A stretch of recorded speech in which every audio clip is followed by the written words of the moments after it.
Here it's told in the problem omega is a cube root of unity, students, and matrix A is defined. A power 50 is how much is the question asked. So definitely it should follow a pattern.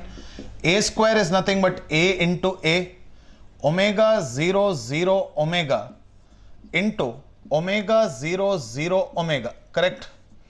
That is equal to omega into omega will be omega square 0 0 and then omega square. Okay, similarly we'll check for what happens to A cube. A square into A, which is nothing but omega square 0 0 omega square multiplied with omega 0 0 omega.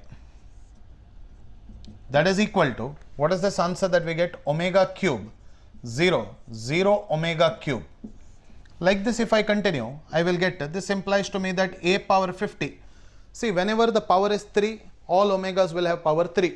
When the power is 2 here, all omegas will have power 2. When the power was 1 here, all the omegas had power 1. So this implies omega to the power of 50 or A power 50 should be equal to 0.